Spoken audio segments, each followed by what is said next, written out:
బిడ్డలు లోకల్ గా ఉన్నటువంటి మరొక అబ్బాయికి ఇయడానికి ఇష్టపడట్లేదు. మళ్ళీ హైదరాబాద్ బెంగళూరు డిమార్ట్ లో పనిచేస్తారు. అది మనకు గనక ఇక్కడ నుంచి విదేశాలకు వెళ్ళి చదువుకునే మన పిల్లలు ఇక్కడ షాపింగ్ మాల్ లో గుమస్తాగా పనిచేస్తారు తప్పు, కానీ అక్కడ షాపింగ్ మాల్ లో లేకపోతే పిజ్జా సెంటర్ లో పనిచేయడంలో తప్పు లేదు. ఎక్కడో సేమ్ కథ నడుస్తుంది ఇప్పుడు.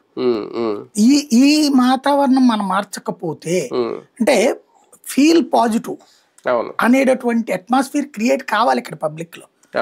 మనం అది చంద్రబాబుకి చేతనవును, కానీ చంద్రబాబు గారి ఆలోచన అంతా నేను 25 లక్షల ఉద్యోగాలు తెప్పించేస్తున్నాను, 50 లక్షల ఉద్యోగాలు తెప్పించేస్తున్నాను ఒక అమాయకత్వంతో ప్రజలు ఇంకా నమ్ముతారన్నటువంటి దాంట్లోనే ఉన్నారు తప్పించి ఇవాళకి కూడా హైదరాబాద్ కి బెంగళూరుకే పోతున్నాం మనం. ఎక్కువగా హైదరాబాద్ కే పోతున్నారు.